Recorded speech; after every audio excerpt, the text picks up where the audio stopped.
ምዕራፍ 3 ስለዚ ኣነ ጳውሎስ ምእንታኹም ኣሕዛብ ንኢየሱስ ክርስቶስ ብምግልጋል እሱር ዝኾንኩ እጽሊ ኣለኹ ብርግጽ ብዛዕባ እቲ ኣምላኽ ንጥቕምኹም ዝሃበኒ ናይ ኣገልግሎት ጸጋ ሰሚዕኩምዎ ኣለኹም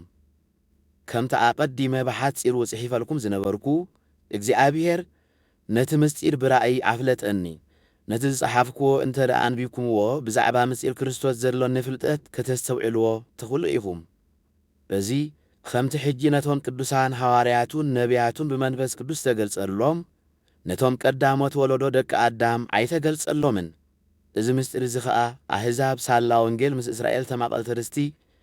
ናይ ሓደ ሰብነት ኣካል ብክርስቶስ ኢየሱስ ከዓ መኻፍልቲ ተስፋ ከም ዝኾኑ እዩ ኣነ ኸዓ በቲ ኣሰራርሓ ሓይሉ ዝተዓደለኒ ውህበት ጸጋ ኣምላኽ ናይዚ ወንጌል እዚ ኣገልጋሊ ኾንኩ ንኣይ ካብ ኩሎም ቅዱሳን ዝነኣስኩ እኳ እንተኾንኩ ነቲ ዘይምርመር ሃብቲ ክርስቶስ ንሕዛብ ክሰብኽ እዚ ጸጋ እዚ ተዋህበኒ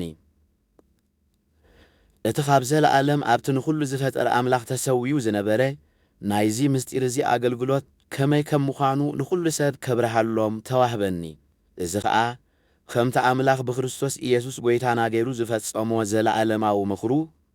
ነቲ ብዙሕ ዝዓይነቱ ጥበብ ኣምላኽ ብቤተ ክርስቲያን ገይሩ ነቶም ኣብ ሰማያት ዘለዉ ሊቃናትን ስልጣናትን ምእንቲ ከይፍልጦም ኢሉ እዩ ንሕና ኸዓ ብእኡ ማለት ብክርስቶስ ብምእማን ብትብዓትን ብእምነትን ምእንቲ ናብ ኣምላኽ ክንቀርብ ኢሉ እዩ ስለዚ በቲ ምእንታኹም ዝበጽሓኒ ጸበባ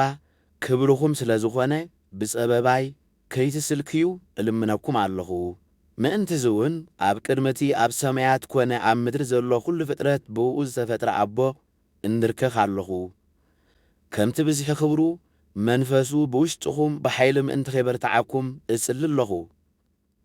ክርስቶስ ኣብ ልብኹም ብእምነት ምእንቲ ከይሓድር ኣብ ፍቕሪ ሱር ክትሰዱን ክትስረቱን ምስ ኩሎም ቅዱሳን ኩየምኩም እውን ምክፋሑን ምንዋሑን ምዕማቁን ቁመቱን እንታይ ምዃኑ ምስትውዓል ምእንቲ ክትክእሉ ነታ ንፍልጠት ሓለፍ እትብላ ፍቕሪ ክርስቶስ ድማ ክትፈልጥዋ ክሳብ ኩሉ ምልኣት ኣምላኽ ከዓ ምእንቲ ክትመልኡ እጽሊ ኣለኹ ሕጂ ኸዓ በቲ ኣብ ውሽጥና ዝዓየ ሓይሊ ገይሩ ካብቲ ንሕና እንልምኖን እንሓስቦን ዘበለ እምብዛ ኣእዚዙ ኺገብር ዝከኣሉ ኣምላኽ ካብ ዘለዓለም ንዘለዓለም ንኹሉ ወለዶታት በቤተ ክርስቲያንን በክርስቶስ ኢየሱስን ክብሪ ይኹኖ አሜን።